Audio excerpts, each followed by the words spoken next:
नमस्कार दोस्तों, स्वागत है आपका मेरे चैनल कॉमिक्स लाइफ में। शुरू करते हैं अनिल मोहन जी द्वारा लिखा गया देवराज चौहान सीरीज का एक और मज़ेदार उपन्यास निशानेबाज पार्ट 5। सीधी तरह क्यों नहीं कहते कि तुमने कहीं भी बम नहीं लगाया, और यह सब बातें तुम अपनी जान बचाने के लिए कह रहे हो कि बम के बारे में जानकर हम यहाँ से जल्दी से निकल जाएं। ठीक है, देवराज चौहान ने दरिंदगी भरे लहजे में कहा। अगर तुम ऐसा सोचते हो तो ऐसा ही सही, मैं दोबारा बमों का जिक्र नहीं करूँगा, लेकिन मेरी एक बात का जवाब दो। बोलो, वह भी बोलो। तुम लोग यह लड़ाई किसके लिए लड़ रहे हो? वासवानी के लिए? हाँ, तुमने वासवानी को शूट किया है, वह तो मर गया। अब किसको दिखाने के लिए मौत से टक्कर ले रहे हो? डाबर वागले को दिखाने के लिए। वह तुम्हें क्या देगा? वह हमें बहुत कुछ दे सकता है। तुमने वासवानी को शूट किया है, हम तुम्हें शूट कर देंगे। हो सकता है डाबर वागले इसी बात पर खुश होकर हमें सट्टा बाजार का बड़ा बना दे। अवश्य, अगर सट्टा बाजार अगले 2 मिनटों के बाद अपनी जगह खड़ा रहा तो। कोई आवाज़ नहीं आई। अगर तुम में से किसी ने, देवराज चौहान जहर भरे स्वर में बोला, मुझे शूट कर दिया, तो डाबर वागले उसे मोटा इनाम भी देंगे, सिर पर बिठाकर रखेंगे उसे। मजे ही मजे होंगे उसके। क्यों, ऐसी क्या खूबी डाल दी तुम्हारी माँ ने तुम्हारे में? मेरा नाम मेरी खूबी है, तो बता दो अपनी खूबी। अपना नाम बताकर। स्वर में व्यंग था। देवराज चौहान। उसके बाद तो कई पलों तक आवाज़ तक नहीं उभरी। खूबी पसंद नहीं आई क्या? देवराज चौहान की आवाज़ सुलग उठी थी। तुम देवराज चौहान हो? हाँ, मुझे देखना चाहते हो तो भीतर आ जाओ, देवराज चौहान वहशी स्वर में कह उठा। फिर तो तुम ठीक कहते हो कि तुम्हें शूट करने पर डाबर वागले वास्तव में हमें मोटा इनाम और मोटा ओहदा देंगे। शायद सिर पर हीरो का ताज भी रख दें, क्योंकि वह हर हाल में तुम्हारी मौत देखना चाहते हैं। इस बारे में ऊपर से ऑर्डर भी आ चुके हैं। अच्छा हुआ जो तुमने अपने बारे में बता दिया। अब तुम बचने वाले नहीं। 8 मिनट बाकी हैं। उन झूठे बमों के फटने में बाहर से कटुता से भरी हंसने की आवाज़ आई। झूठे या सच्चे, यह तो कुछ मिनटों के बाद ही पता चलेगा। देवराज चौहान का स्वर मौत से भी भयानक हो उठा था, और फिर अगले ही पल जैसे मौत का जलजला सा उठा। बाहर मौजूद खतरनाक आदमियों में से एक जेट की रफ्तार से कमरे के भीतर आया, और उससे भी तेज रफ्तार से पलटते हुए उसने देवराज चौहान पर फायर कर दिया। यह ठीक है कि देवराज चौहान सतर्क था, सावधान था, हर तरह के खतरे का सामना करने के लिए तैयार था, परंतु यह जो भी हुआ था उसकी आशा से कहीं ज़्यादा हो गया था। देवराज चौहान ने खुद को बचाने की चेष्टा में अपनी जगह छोड़नी चाहिए। जरा सा हटा ही था कि गोली उसकी गर्दन को छूते हुए पीछे की दीवार का प्लास्टर उखाड़ते हुए दीवार में जा धंसी। इसके बाद वह दूसरा फायर नहीं कर सका। देवराज चौहान उसकी खोपड़ी का निशाना ले चुका था, और इसके साथ ही जैसे देवराज चौहान ने मौत के कुएं में छलांग लगा दी। दीवार की ओट से वह निकला और चीते की भांति उछलकर दरवाजे से बाहर छलांग लगाई, और ज्यों ही देवराज चौहान का शरीर हवा में लहराता हुआ दरवाजे से बाहर आया, तो वह हवा में ही घूमता चला गया। उसका मुंह दरवाजे के दाएं बाएं ओट में खड़े दादाओं की तरफ होता चला गया। वह कुल 4 थे। ट्रिगर पर रखी देवराज चौहान की उंगली हिलती चली गई। जब तक उसका शरीर फर्श से टकराया वह 3 फायर कर चुका था। 3 को वह शूट कर चुका था। फर्श से टकराते ही देवराज चौहान जानबूझकर 2-3 लुढ़कियां खाता चला गया। ऐसा करना बेहद जरूरी था, क्योंकि बचे चौथे आदमी ने एक साथ उस पर 2 फायर झोंक डाले थे। दोनों गोलियां फर्श से टकराई, परंतु वह तीसरा फायर नहीं कर सका। देवराज चौहान के रिवॉल्वर से निकली गोली ने उसकी हर हरकत को बंद करके रख दिया था। रास्ता साफ होते ही देवराज चौहान ने कलाई पर बंधी घड़ी देखी। बम विस्फोट होने में सिर्फ 3 मिनट बाकी थे। अगले ही पल वह उछलकर खड़ा हुआ और नीचे जाने के लिए सीढ़ियों की तरफ दौड़ा। सीढ़ियों के करीब पहुंचते ही ठिठका। 2 दादा टाइप व्यक्ति हाथों में रिवॉल्वरों को थामे तेजी से ऊपर की तरफ चढ़ते आ रहे थे। शायद एक साथ होने वाले फायरों की आवाज़ों ने उन्हें ऊपर आने पर मजबूर कर दिया था। देवराज चौहान को देखते ही पल भर के लिए वह ठिठके। उसके हाथ में थमे रिवॉल्वर को देखा।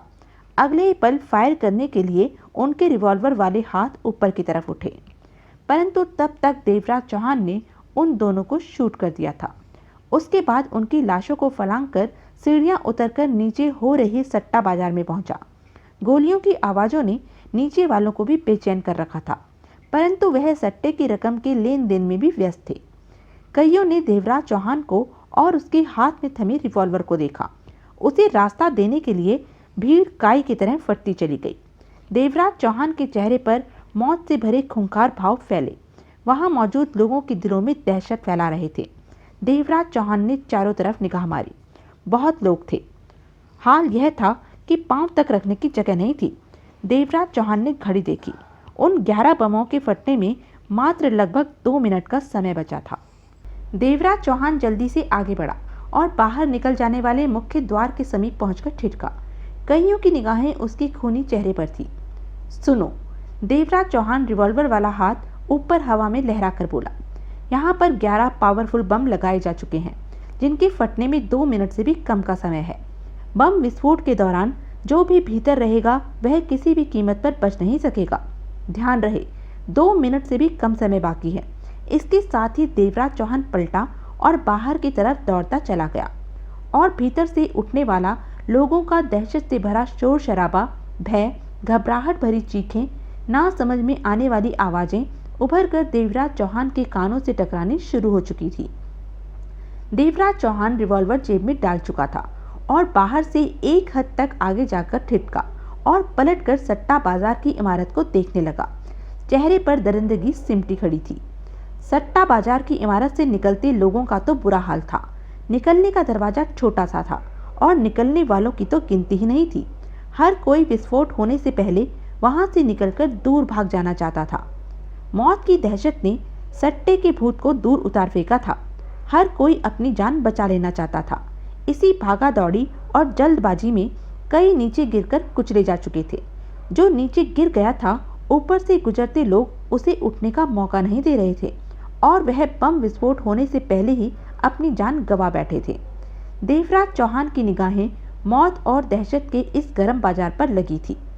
देवराज चौहान नहीं चाहता था कि उसकी और बागले डाबर की लड़ाई में बेकसूर लोगों की जान जाए।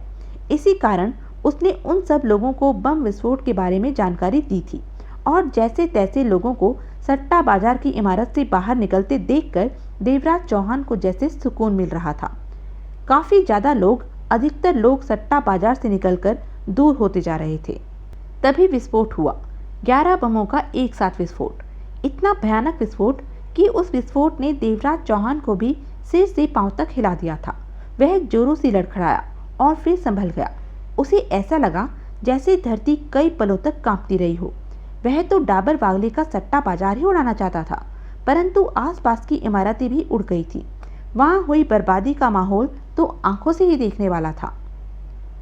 देवराज चौहान ने चैन भरे अंदाज में किराया चुकता किया और टैक्सी से उतरकर सामने नजर आ रहे 3 मंजिला होटल के गेट से भीतर प्रवेश कर गया। दाईं और बाईं तरफ होटल की पार्किंग थी। दाईं तरफ आम कस्टमरों की कारें खड़ी होती थी और बाईं तरफ होटल से संबंध रखने वाले खास व्यक्तियों की कारें। बीच में काफी चौड़ा रास्ता मुख्य द्वार की तरफ जा रहा था, जहां लंबा चौड़ा पठान खड़ा था। देवराज चौहान के समीप पहुंचते ही दरबान ने दरवाजा खोला और देवराज चौहान भीतर प्रवेश कर गया। एक तरफ रिसेप्शन था तो दूसरी तरफ खूबसूरत लॉबी। देवराज चौहान सीधा बाथरूम पहुंचा। हाथ मुंह धोकर वह डाइनिंग हॉल में पहुंच गया। लंच का वक्त हो चुका था और देवराज चौहान लंच के दौरान अपने अगले कदम के बारे में सोचना चाहता था। डाइनिंग हॉल की सीट संभालने के पश्चात देवराज चौहान ने लंच का ऑर्डर वेटर को दे दिया। डाबर बागले का सट्टा बाजार उड़ाकर देवराज चौहान को बहुत चैन मिला था। वह जानता था यह डाबर बागले के लिए तगड़ी चोट थी, ऐसी चोट कि डाबर बागले कई दिनों तक तिलमिलाते रहेंगे। और देवराज चौहान जानता था कि ऐसी ही छोटी छोटी चोटों से ही डाबर बागले की कमर टूटेगी। वह कमजोर होंगे। जब तक उनकी कमर सलामत रहेगी वह इसी प्रकार गर्दन ताने रहेंगे। वेटर टेबल पर लंच लगा गया। देवराज चौहान सोचों के दरमियान लंच में व्यस्त हो गया। वह आज की ही तारीख में तुरंत डाबर बागले पर दूसरी चोट मारकर उन्हें और बौखला देना चाहता था, परंतु देवराज चौहान की निगाहों में डाबर बागले का कोई ऐसा ठिकाना नहीं था कि जिसे तबाह करके वह डाबर बागले की कमर का एक हिस्सा और तोड़ पाता। इसके लिए उसे वापस शंकर नाग के घर जाना जरूरी था, क्योंकि इस वक्त शंकर नाग डाबर बागले के ठिकानों की जानकारियां हासिल करके घर में बैठा उसकी वापसी का इंतजार कर रहा होगा। देवराज चौहान ने शंकर नाग के पास जाने का निश्चय किया। लंच समाप्त करके देवराज चौहान ने पेमेंट दी और डाइनिंग हॉल से बाहर निकल गया। रिसेप्शन से चंद कदम हटकर शीशे के 3 बक्सों में पब्लिक फोन लगा था। उन्हें देखते ही देवराज चौहान पल भर के लिए छिटका। होठों पर जहर भरी मुस्कान दौड़ती चली गई। आगे बढ़कर वह बूथ में प्रवेश करता चला गया। रिसीवर उठाकर नंबर डायल किए। लाइन मिली, बात हुई। आवाज़ डाबर की थी। हेलो। वाह, जनाब डाबर साहब बोल रहे हैं, देवराज चौहान ने दरिंदगी भरे स्वर में कहा। पल भर के लिए लाइन पर मौत से भरा सन्नाटा छा गया। तुम हरामजादे कुत्ते! मैं? डाबर के शब्द पूरे होने से पहले ही देवराज चौहान वहशी ठहाका लगा उठा। लगता है सट्टा बाजार की खबर मिल गई है जो इतने ही शब्दों का इस्तेमाल कर रहे हो डाबर। तुम अब बच नहीं सकते देवराज चौहान। तुम्हारी मौत। रहने दो, कोई नई बात करो, देवराज चौहान ने खतरनाक स्वर में कहा। अगर तुम्हारे पास नई बात नहीं है तो मैं बढ़िया खबर सुना देता हूँ। अभी दोपहर है, शाम तक मैं तुम्हारी और वागले की पीठ में एक कील और लगाऊंगा। तुम? शाम तक डाबर, ज़्यादा से ज़्यादा अगले 4 घंटों में। देवराज चौहान की आंखों से मौत बरस रही थी। कुछ भी कर लो, गोला बारूद के धमाके तुम्हारी लाश पर ही जाकर रुकेंगे। मेरी लाश पर? देवराज चौहान पूर्वता स्वर में कहकर हंसा। हाँ, तुम्हारी। डाबर, देवराज चौहान की आवाज़ में जहान भर की दरिंदगी सिमट आई थी। अभी तो एक बात और भी पूरी करनी बाकी है। तुम देखना चाहते हो कि देवराज चौहान कैसा निशानेबाज है? मेरा निशाना भी देख लेना। सिर्फ एक गोली से तुम्हारी खोपड़ी उड़ेगी और दूसरी गोली से तुम्हारी हमजोड़ी वागले की। अगर मेरा निशाना चूक गया तो तीसरी गोली का इस्तेमाल नहीं करूँगा। अजमेर शहर छोड़कर चला जाऊँगा और फिर कभी इस शहर में पाँव नहीं रखूँगा। देवराज चौहान, तुम्हें जगमोहन की जरा भी चिंता नहीं है जो इस समय मेरी कैद में मेरे रहमो करम पर है? डाबर की आवाज़ में जहर भरे भाव थे। मैं उसके पूरे टुकड़े अजमेर में बिखरा दूंगा। डाबर, देवराज चौहान के होठों से मौत से भरी सर्द हंसी निकली। मुझे जगमोहन का बहुत ख्याल है। जगमोहन तुम्हारी कैद में है और तुम उसे छोड़ नहीं रहे। इसी कारण तो मैं तुम्हारी और वागले की पीठ में कील ठोकने पर तुल गया हूँ। लगता है तुम जगमोहन की लाश देखना ही चाहते हो। तुम जगमोहन की जान नहीं ले सकते डाबर। अब हालात ऐसे हो गए हैं कि जगमोहन को जिंदा रखना तुम लोगों की मजबूरी बन गई है, ताकि कभी बुरा वक्त आने पर जगमोहन को तुम मोहरे के तौर पर मेरे सामने इस्तेमाल कर सको। लेकिन मैं तुम्हें इस बात का मौका ही नहीं दूंगा कि जगमोहन को तुम मोहरा बना सको। तुम अभी नहीं जानते। मैं सब कुछ जानता हूँ। अपनी तारीफ के शब्द कहना छोड़ दो। एक बात कहूँ डाबर? डाबर की आवाज़ नहीं आई। यह लड़ाई यही रुकवा दो। मैं भी तो यही चाहता हूँ। तो फिर जगमोहन को मेरे हवाले कर दो, उसे कैद से आज़ाद कर दो। ऐसा होते ही लड़ाई रुक जाएगी। 70 करोड़ का सोना देकर जगमोहन को वापस ले लो। डाबर का कड़वा स्वर देवराज के कानों में पड़ा। इंतजार करो, बहुत ही जल्द मैं अपने निशानेबाज होने का सबूत दूंगा, तुम्हारी खोपड़ी तोड़कर। एक एक शब्द चबाकर वहशी स्वर में कहने के पश्चात देवराज चौहान ने रिसीवर रखा और पलटा, परंतु ठिठक कर रह गया। बूथ के दरवाजे से बाहर खड़ा खुराना शांत निगाहों से उसे देख रहा था। दोनों कई पलों तक एक दूसरे को देखते रहे। सिर्फ मिनट भर पहले ही खुराना ने होटल में प्रवेश किया था। दिन भर की भागदौड़ से वह थक गया था। होटल डाबर वागले की हुकूमत में आता था। देवराज चौहान इस बात से अनजान था। घंटा भर आराम करने और लंच करने की सोचकर खुराना यहाँ आ गया था।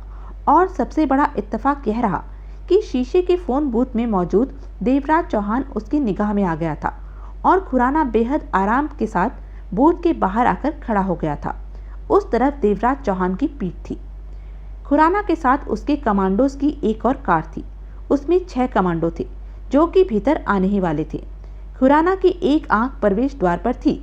तभी उन 6 कमांडोज ने कंधे पर गने लटकाए भीतर प्रवेश किया। खुराना को उन्होंने बूथ के बाहर खड़े देख लिया था। अगले ही पल खुराना ने उन्हें खास अंदाज में इशारा किया। उसके इशारे को समझते ही 6 के 6 कमांडोज के हाथों में गने आ गई। अगले ही पल उन खतरनाक कमांडोज ने बूथ को घेर लिया था।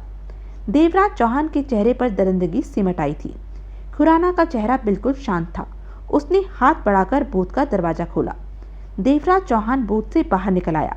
6 गनों के सामने वह कुछ नहीं कर सकता था। देवराज चौहान इस बात से वाकिफ था। मुझे आशा नहीं थी कि तुमसे यहाँ मुलाकात होगी, खुराना ने कहा। मैंने भी नहीं सोचा था कि तुम इस तरह मेरे सामने आ जाओगे, देवराज चौहान गुर्राया। सारे शहर में ढेरों आदमी तुम्हें तलाश कर रहे हैं और तुम मिले भी कहाँ? नाक के नीचे। नाक के नीचे? देवराज चौहान के दांत खिंच गए। हाँ, खुराना ने गहरी निगाहों से उसे देखा। यह होटल भी डाबर बागले का ही है। ओह! देवराज चौहान की आंखों में कहर के भाव नाच उठे। खुराना के चेहरे पर गंभीरता थी। देवराज चौहान, हमारी पहली मुलाकात जयंत के यहाँ हुई थी। तब भी मैंने तुम्हें कहा था कि मेरी निगाहों में तुम जो कर रहे हो वह गलत नहीं है। ऐसा करना तुम्हारा हक बनता है, क्योंकि अपनी समझ के मुताबिक 70 करोड़ का सोना तुम मेरे हवाले कर चुके हो और मैं खुद इस बात को मानता हूँ। परंतु यह जुदा बात है। अलग ही हादसा रहा कि उस मेटाडोर वैन से सोना नहीं मिल पाया था, वह गायब था। वह बात तुम्हें डाबर वागले को समझानी चाहिए थी, देवराज चौहान ने क्रूरता भरे स्वर में कहा। यह लोग समझते नहीं हैं, सिर्फ अपनी समझाते हैं, खुराना सिर हिलाकर बोला। तब मैंने तुम्हें यह भी कहा था कि डाबर बागले से झगड़ा करने की अपेक्षा अजमेर से चले जाओ तो ठीक रहेगा।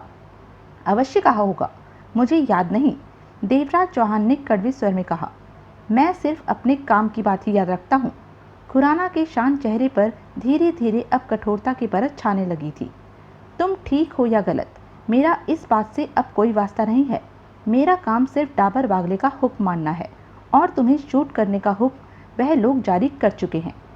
देवराज चौहान के चेहरे पर मौत के भाव नाच उठे। सट्टा बाजार उड़ाकर तुमने डाबर बागले का बहुत भारी नुकसान किया है। यह शुरुआत है, अंत भी इसे ही समझो देवराज चौहान। हर चीज का अंत तुम्हारी मौत के साथ हो जाएगा। मेरी मौत के साथ? देवराज चौहान का चेहरा देखने लायक था। हाँ, अभी मैं जिंदा हूँ खुराना, देवराज चौहान चीते की भांति गुर्राया।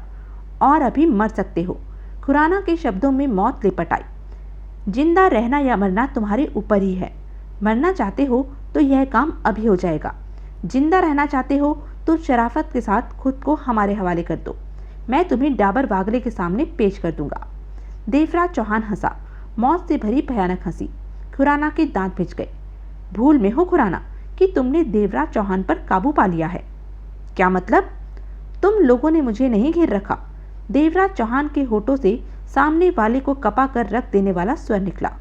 बल्कि अनजाने में तुम मेरे घेरे में आ फंसे हो, मौत के घेरे में। स्पष्ट कहो। खुराना की आंखें सिकुड़ गई। गर्दन घुमाकर लॉबी में देखो। देवराज चौहान ने सिगरेट का कश लिया। खुराना ने फौरन उस तरफ देखा। लॉबी के सोफों पर 20 आदमी मौजूद हैं खुराना, और उनमें से 15 की निगाह इस तरफ है, और यह 15 के 15 मेरे खरीदे हुए साथी हैं, हत्यारे हैं, जिनका साथ हासिल करके मैं डाबर बागले की कमर तोड़ता जा रहा हूँ। वह सारे के सारे खूंखार, खतरनाक और हथियार बंद हैं। उन्हें सिर्फ मेरे इशारे की ज़रूरत है या फिर भारी खतरा भांपने की देर है। उस स्थिति में तुम और तुम्हारे ये 6 गनमैन यहाँ मरे पड़े होंगे। खुद को बचाने के लिए देवराज चौहान ने वह तीर चलाया था। लॉबी में बैठे व्यक्तियों में से करीब 15 की निगाह अवश्य इस तरफ थी, क्योंकि यहाँ यह लोग गनों को थामे देवराज चौहान को घेरे खड़े थे। ऐसा नज़ारा हो तो लोगों की निगाहें उठी जाती हैं, और यही कारण था कि लॉबी में बैठे व्यक्ति उनकी ओर देख रहे थे। खुराना ने गर्दन घुमाकर देवराज चौहान को देखा। खुराना का धधकता चेहरा देखकर देवराज चौहान मन ही मन मुस्कुराया। अब कहो खुराना, मामला जम गया ना? देवराज चौहान खतरनाक स्वर में बोला। खुराना ने भिजे दांतों से देवराज चौहान को देखा। यह जंग है खुराना, संभल कर चलो। कब क्या हो जाए कुछ मालूम नहीं, और सड़कों पर इस तरह घूमना भी छोड़ दो। आजकल कुछ पता नहीं कि कहाँ बारूद फट जाए। खुराना कभी भी बारूद से नहीं डरा देवराज चौहान। जो नहीं डरते वही मरते हैं खुराना, जरा बचकर रहना, देवराज चौहान ने दरिंदगी से कहा। मैं जा रहा हूँ खुराना, कुछ करने से पहले मेरे आदमियों पर नजर मार लेना।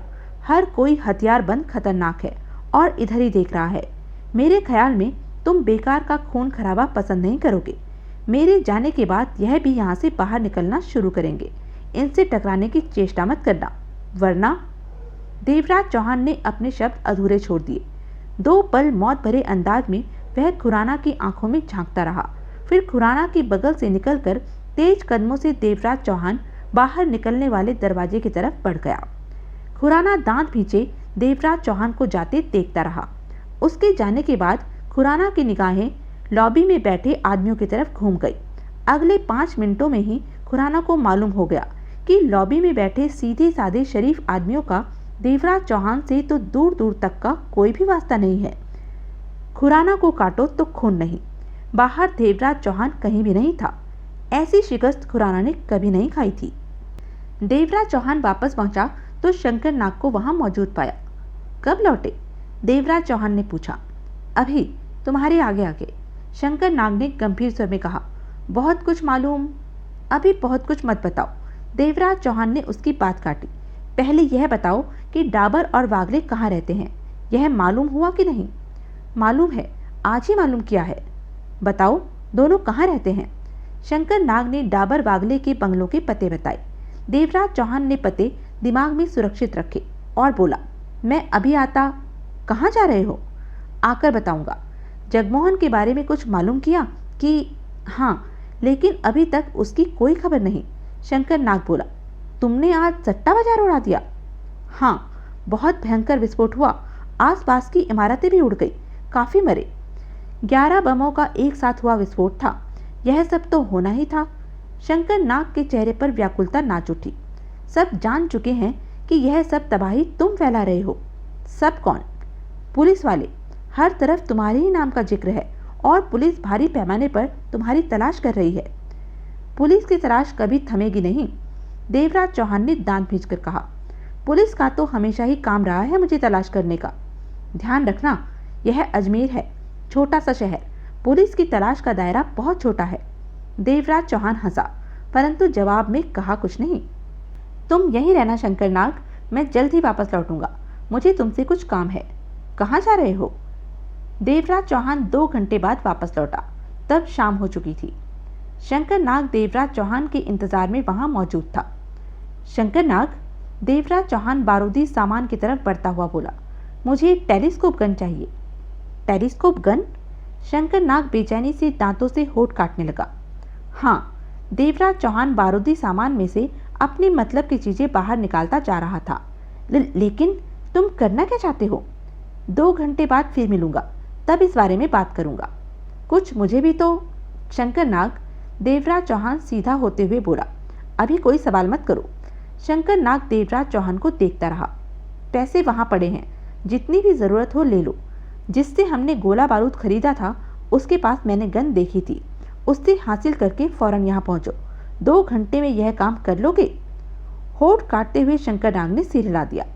ठीक है, 2 घंटे बाद मैं तुम्हें यहीं मिलूंगा, देवराज चौहान ने कहा और अपनी पसंद के निकाले गए बारूदी सामान को एक थैली में ठूंस कर शंकर नाग को देखा। क्या देख रहे हो? देख नहीं रहा, सोच रहा हूँ। शंकर नाग ने गहरी सांस ली। क्या? यही कि मौत की यह जंग कब खत्म होगी? जवाब में देवराज चौहान मुस्कुराया और बिना कुछ कहे थैला संभाले बाहर निकल गया। कुछ आगे जाकर देवराज चौहान ने सड़क के किनारे खड़ी कार पर अपना कब्जा किया और रफ्तार के साथ वहां से रवाना हो गया। उसके होंठ पिचे हुए थे। करीब आधे घंटे बाद वह ऐसे इलाके में पहुंचा जहां बड़े बड़े आलीशान बंगले बने हुए थे। देवराज चौहान ने एक जगह कार रोकी और थैले में से कुछ बारूदी सामान निकालकर अपने कपड़ों में छिपाया और कार से उतरकर पैदल ही आगे बढ़ गया। 2 मिनट बाद देवराज चौहान ने एक आलीशान खूबसूरत बंगले में कई ग्रेनेड फेंके, जिससे बंगले के कई हिस्सों को क्षति पहुंची। गेट के बाहर खड़े दोनों दरबानों को भी उसने ग्रेनेड से उड़ा दिया। उनके शरीर की धज्जियां उड़ती चली गई थी। इससे पहले कि किसी की निगाह उस पर पड़ती, देवराज चौहान वहां से हटता चला गया था। उसने कुछ दूर खड़ी कार का पुनः इस्तेमाल किया और आधा घंटा ड्राइव करके वह अन्य इलाके में पहुंचा जहां बड़े बड़े बंगले मौजूद थे। देवराज चौहान ने वहां भी एक बंगले को ग्रेनेडों से इसी प्रकार खराब किया। पहला बंगला बागले का था और दूसरा डाबर का।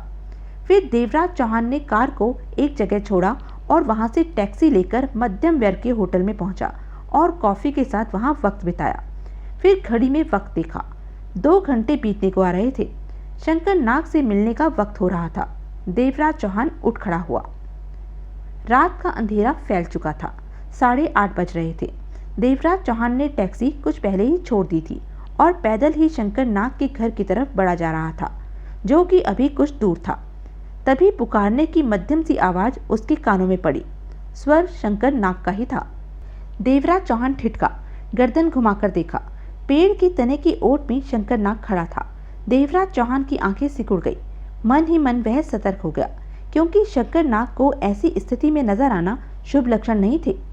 देवराज चौहान फौरन उसके पास पहुंचा। अच्छा हुआ जो तुम आ गए, नहीं तो भारी मुसीबत हो जाती। क्या मतलब? देवराज चौहान की आंखें सिकुड़ गई। डाबर वागले के आदमियों ने मेरा रहने वाला कमरा घेर रखा है। ओह, उन्हें किसी तरह मालूम हो गया होगा कि मैं तुम्हारे साथ हूँ, शंकर नाग ने कहा। मैं तुम्हारे ही इंतजार में यहाँ खड़ा था। मुझे पूरा विश्वास था कि तुम इसी रास्ते से आओगे। अगर कुछ और आगे बढ़ जाते तो लड़ाई शुरू हो जाती। देवराज चौहान के होठ भींच गए। तुम कब से यहाँ खड़े हो? आधे घंटे से ऊपर हो गया। और वह टेलीस्कोप गन? हर तरफ गड़बड़ हुई पड़ी है। देवराज चौहान ने भीजे होठों से उसे देखा। जिससे हमने गोला बारूद खरीदा था, वहाँ पर डाबर वागले के आदमी मौजूद हैं। मुझे दूर से ही इस बात का एहसास हो गया था। उसके बाद आगे जाने का तो सवाल पैदा ही नहीं होता था। शंकर नाग देवराज चौहान के स्वर में खूंखारता भर आई। इसका मतलब वह लोग मालूम कर चुके हैं कि हमने इन सब कामों के लिए गोला बारूद कहाँ से हासिल किया, और वह यह भी जानते हैं कि जल्द ही हमें और गोला बारूद की ज़रूरत पड़ेगी, इसलिए वहाँ पर हमारे लिए पहले से ही शिकंजा कस दिया। हाँ, शंकर नाग गंभीर था। उसके बाद मैं एक और जगह गया था जो गोला बारूद का धंधा करता है, परंतु वहाँ भी वही हाल था। डाबर वागले के आदमी मौजूद थे। देवराज चौहान के होठों से खतरनाक गुर्राहट निकली। डाबर वागले ने हर ऐसी जगह अपने आदमी खड़े कर दिए होंगे जहाँ से हम गोला बारूद हासिल कर सकते हैं। वह लोग हमें किसी भी कीमत पर गोला बारूद हासिल नहीं करने देंगे, और बिना बारूद के हम कमज़ोर साबित होंगे, क्योंकि यह लड़ाई बारूद की ही नींव पर खड़ी है। नहीं शंकर नाग, देवराज चौहान के होठों से गुर्राहट निकली। हमें डाबर वागले की योजना पूरी नहीं होने देनी। हमें हर हाल में गोला बारूद चाहिए। चाहिए तो ज़रूर, लेकिन मिलेगा कहाँ से? हर जगह डाबर वागले ने घेराबंदी कर रखी है। सोचो, शायद कहीं से। बहुत सोचा। अब कम से कम मेरी निगाह में तो गोला बारूद हासिल होने की कोई जगह बची नहीं। खाली हाथ तो यह लड़ाई भी नहीं लड़ी जा सकती, देवराज चौहान ने भिजे दांतों से कहा। शंकर नाग अब क्या कहता? मुझे टेलीस्कोप गन हर हाल में चाहिए थी। शंकर नाग ने देवराज चौहान को देखा। तुम गन से करना क्या चाहते हो? इस लड़ाई का अंत। क्या मतलब? शंकर नाग, देवराज चौहान के चेहरे पर क्रूरता के भाव फैले हुए थे। डाबर वागले के बंगलों पर बम बरसाकर वहां का माहौल ऐसा कर दिया है कि आने वाले कई दिन वह अपने बंगलों पर नहीं रहेंगे, और वह तीसरा बंगला जहां से वह दोनों अपने सारे धंधे कंट्रोल करते हैं, कुछ दिन तो दोनों वहीं रहेंगे। वहां के माहौल का जायजा मैं बहुत ही अच्छी तरह ले चुका हूँ। उस बंगले के ठीक सामने 4 मंजिला अपार्टमेंट है। वहां से गन द्वारा उन दोनों को बेहद आसानी से उड़ाया जा सकता है, और गन मिलने पर मैंने डाबर वागले को कुछ ही घंटों में शूट कर देना था। ओह, टेलीस्कोप गन का इंतजाम करो शंकर नाग। नहीं हो सकता। शंकर नाग के स्वर में मजबूरी थी। पक्का? हाँ, वास्तव में मैं कहीं से भी टेलीस्कोप गन नहीं हासिल कर सकता, और अब जबकि सबको मालूम है कि डाबर वागले के आदमी मुझे ढूंढ रहे हैं, तो कोई मुझे मुंह लगाना भी पसंद नहीं करेगा। यह ठीक नहीं हुआ, देवराज चौहान गुर्राया। आखिरी मौके पर आकर सारा मामला रुक गया। रिवॉल्वर वगैरह की जरूरत होती तो कहीं से वसूल ही लाता, परंतु गन संभव ही नहीं। विवशता में सुलगता देवराज चौहान शंकर नाग को देखता रहा। यहाँ खड़े रहने से कोई फायदा नहीं। कुछ दूरी पर डाबर वागले के आदमी हैं। देवराज चौहान ने मुंह फेर लिया। अब हमारे पास रहने का ठिकाना नहीं है, शंकर नाग बोला। तुम्हारे किसी पहचान वाले का? हमारे पहचान वाले होते ही कहाँ हैं? शंकर नाग बरबस ही मुस्कुरा पड़ा। अगर हैं भी तो पुष्कर जी में हैं। वहीं में पैदा हुआ, पला। यहाँ तो मेरा खैरगा कोई भी नहीं। देवराज चौहान कुछ नहीं बोला। अब बोलो, कहाँ ठहरा जाए? मेरे पास तो अजमेर शहर में ऐसी कोई जगह नहीं है जहाँ रहा जा सके, देवराज चौहान ने गंभीर स्वर में कहा। और सवाल रहने का नहीं है, डाबर वागले और पुलिस की निगाहों में न आकर अपना काम निकालने का है। डाबर वागले के आदमी और पुलिस वाले तुम्हारी तलाश में शहर के चप्पे चप्पे पर फैले हुए हैं। इसी कारण हमें सुरक्षित जगह चाहिए, देवराज चौहान ने सख्त स्वर में कहा। मेरे ख्याल में अब हमारे पास इसके सिवाय और कोई रास्ता नहीं कि किसी ऐसे बेकार घटिया होटल में जा ठहरें जिस तरफ उनका ध्यान भी ना जा सके। जैसा तुम ठीक समझो। शंकर नाग, अगर मुझे गन मिल जाती तो मैं आज रात ही डाबर बागले को साफ कर देता। गन का ख्याल भूल जाओ, अब वह हमें कहीं से भी हासिल नहीं होगी, शंकर नाग ने गंभीर स्वर में कहा। क्योंकि यह मामला डाबर बागले जैसे से वास्ता रखता है, इसलिए भारी मुनाफे पर भी कोई हमारे लिए गन का इंतजाम करके नहीं देगा। देवराज चौहान ने दांत पीसकर शंकर नाग को देखा। गन का इंतजाम तो मैं करके ही रहूंगा शंकर नाग, कर लेना, इंतजाम हो जाए तो मुझे खुशी होगी, शंकर नाग ने गहरी सांस लेकर कहा। यहाँ से चलें? फिर देवराज चौहान और शंकर नाग वहां से दूर होते चले गए। डाबर ने सिगरेट सुलगाकर कश लिया और टेबल पर हाथ फैलाकर कालीन को रौंदते बागले को देखने लगा, जो कि अपना आपा खोए हुए था। खुराना खामोशी से कुर्सी पर बैठा था। बाहर अंधेरा फैल चुका था। एकाएक बागले ठिठका और खा जाने वाली नजरों से खुराना को देखा। तो देवराज चौहान तुम्हारे हाथ में आकर भी निकल गया, वागले गुर्राया। हाँ, खुराना ने पहलू बदला। तुमने उसे निकल जाने दिया? वागले फाड़ खाने वाले स्वर में कह उठा। मैंने नहीं निकल जाने दिया, खुराना ने स्थिर लहजे में कहा। वह निकल गया। मैं पूछता हूं क्यों निकल गया? वागले दहाड़ उठा। डाबर सीधा हुआ और कश देने लगा। इस क्यों का कोई जवाब नहीं होता वागले साहब। खुराना ने सीधी निगाह वागले को देखा। मौत की बिसात बिछी हो तो सब कुछ सहना पड़ता है। कभी दुश्मन मर जाता है, कभी हम, और कभी खाली हाथ रह जाना पड़ता है। देवराज चौहान ने जिस खूबसूरती के साथ मुझे बेवकूफ़ बनाया, उस पर मुझे कोई दुख नहीं है। वह जिस तरह बचकर निकला था, उस दौरान वह मर भी सकता था अगर मुझे उसकी कही बात पर शक हो जाता, लेकिन उसकी बात करने का अंदाज ही ऐसा था कि मैं बेवकूफ़ बन गया। वागले ने जहर से बुझी निगाहों से खुराना को देखा। देवराज चौहान का बच निकलना तुम्हारे लिए शर्म की बात है खुराना। आप ऐसा समझते हैं, समझ सकते हैं, लेकिन मेरे ख्याल में ऐसा कुछ भी नहीं है। मतलब कि देवराज चौहान का निकल जाना तुम्हारे लिए फख्र की बात है। वह देवराज चौहान है जिसने पूरे अजमेर को और हम लोगों को हिला रखा है। ऐसा खतरनाक दमदार दुश्मन अगर हाथ में आकर भी निकल जाए तो कम से कम शर्म नहीं आनी चाहिए, और हमें इस बात को तो भूलना ही नहीं चाहिए कि वह देवराज चौहान है। वह देवराज चौहान जिसे आज तक पुलिस भी नहीं पकड़ सकी, जबकि वह अपने असली चेहरे के साथ ही रहता है, चेहरे पर रंग रोगन लगाकर उसे बदलता नहीं। मैं देवराज चौहान की तारीफ नहीं सुनना चाहता, उसकी मौत की खबर सुनना चाहता हूँ। शायद जल्दी आपको यह खबर मिले। तुम नहीं जानते खुराना कि हमारा सट्टा बाजार बमों से उड़ाकर उसने हमें कितनी बड़ी चोट दी है। सट्टा बाजार से हमें इतनी मोटी रकम पैदा होती थी कि हमारे बड़े बड़े नुकसान भी उसकी आमदनी से पूरे हो जाते थे। वागले ने दांत भींचकर कहा।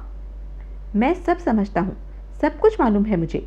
देवराज चौहान अगर इसी तरह आगे बढ़ता रहा, अगर उसे न रोका गया, तो मुझे यह कहने में कोई हिचक नहीं कि वह हमें जल्द ही पूरी तरह बर्बाद करके रख देगा। सब कुछ खत्म हो जाएगा हमारा। खुराना खामोश रहा।